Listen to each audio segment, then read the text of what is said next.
Buenas tardes, mi nombre es Vanessa Anaíes Maestre, soy del curso 11.5, Colegio Rodrigo Lara Bonilla.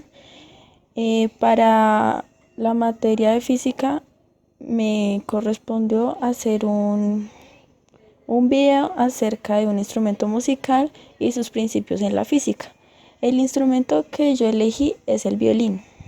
Bueno, primero que todo, el violín es un instrumento musical de cuerda y arco.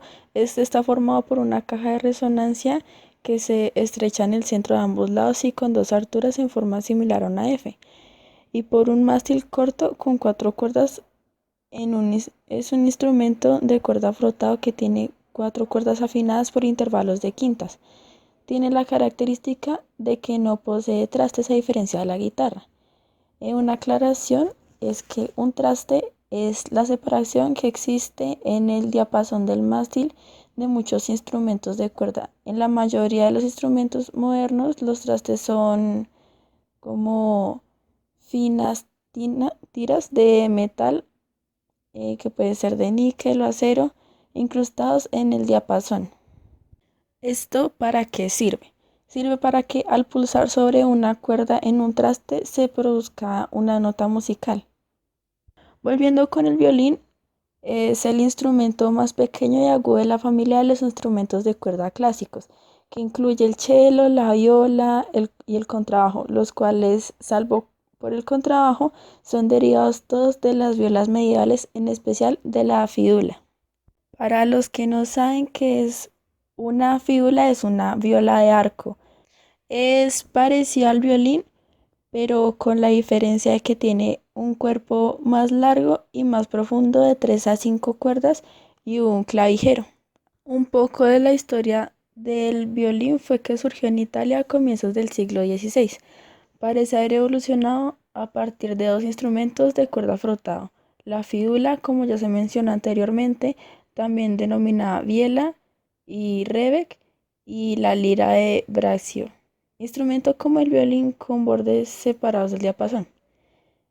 También relacionado con el violín, pero no con antecedente directo, es la viola de gamba, instrumento de 6 cuerdas con trastes que apareció en Europa antes que el violín y existió junto con él durante unos 200 años.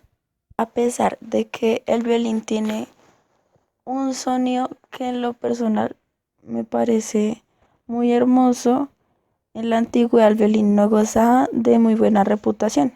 Se utilizaba para acompañar danzas o para doblar a las voces en la música polifónica. La polifonía es la música clásica occidental que característica de finales de la Edad Media y el Renacimiento.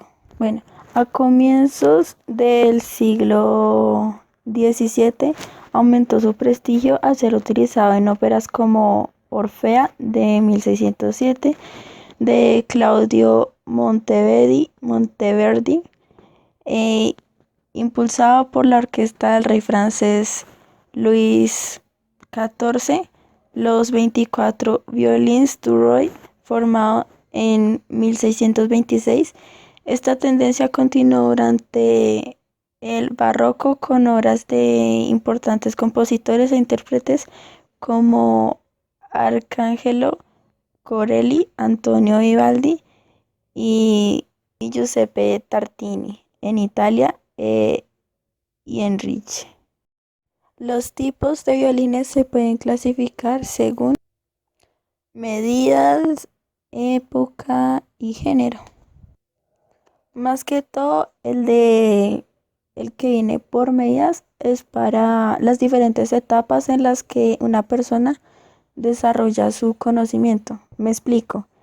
Digamos, un niño de 3 a 5 años puede usar un violín pequeño. Usualmente el que se usa hasta es el 1.16.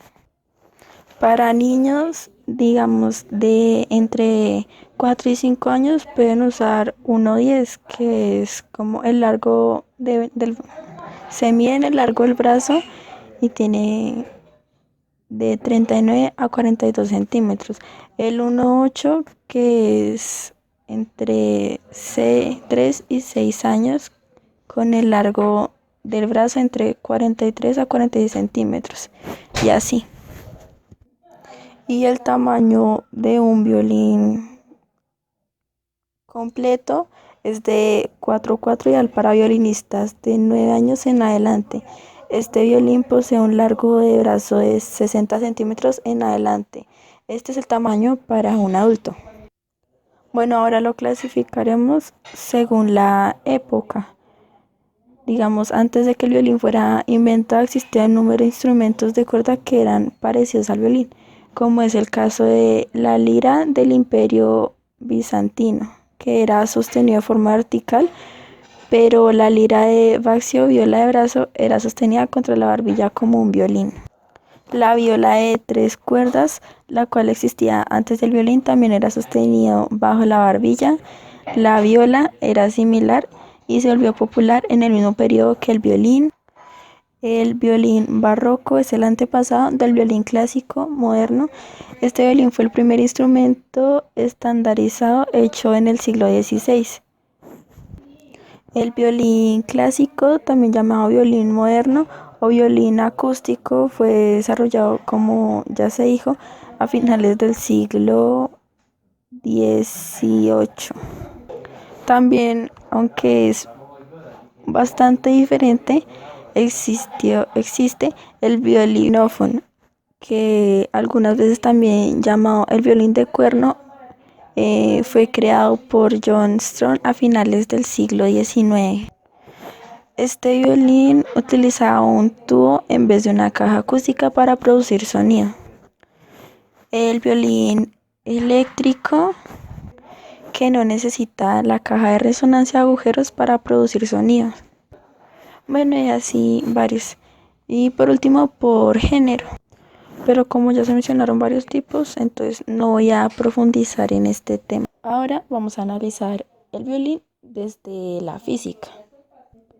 Bueno, ahora hablaremos de que la física y el violín son nociones elementales. La física y el violín pueden parecer dos mundos muy distantes y repeler al artista que se encuentra en cada uno de nosotros. Sin embargo, entender las nociones básicas que rigen el violín le ayuda sin duda a ser mejor violinista. Bueno, el distintivo sonido de un violín es el resultado de las interacciones entre numerosas partes. La acción del arco sobre las cuerdas las hace vibrar. Esta vibración se transmite a través del puente y pasa a la caja de resonancia del violín, que permite la difusión efectiva de sonido en todo el instrumento y en el aire. La tensión y el tipo de cuerdas, el arco y la producción del sonido, las materias primas, el tamaño, el montaje y el barnizado constituyen a la...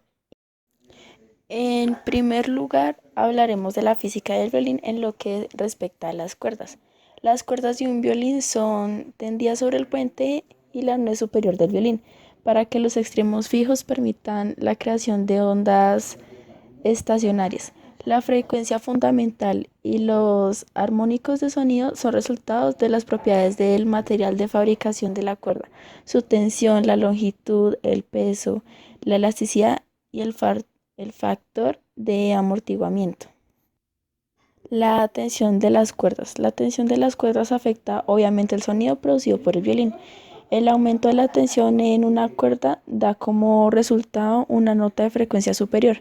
Las cuerdas de violín se desarrollan alrededor de las clavijas.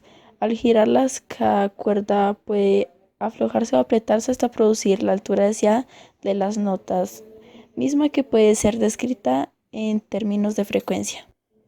Por otro lado, la longitud de las cuerdas tiene una influencia sobre el tono de la nota producida y sirve como una base. El violinista limita la cuerda con un dedo de la mano izquierda, reduciendo la longitud de la cuerda vibrante. Voy a finalizar con las cuerdas, el material de las cuerdas. Los materiales utilizados en la fabricación de cuerdas afectan la calidad del sonido. Una cuerda vibrante no produce una sola frecuencia. De hecho, el sonido más bien debería ser descrito como un conjunto de frecuencias fundamentales y armónicas que forman el timbre del violín. El material de la cuerda afecta a todos los armónicos. La respuesta y la facilidad de articulación también se ven afectadas por la elección de un material de cuerda u otro. Ahora, lo siguiente es la física y el violín en lo que respecta al puente. Este soporta una sección de cada uno de las cuatro cuerdas. Resiste una fuerza combinada de alrededor de 20 libras, que serían 89 newtons. Se ejerce una fuerza hacia abajo sobre la tapa del violín, afectando el sonido del instrumento. El ángulo de la ruptura de la cuerda en el puente afecta a la fuerza ejercida hacia abajo, que por lo general es de 158 grados.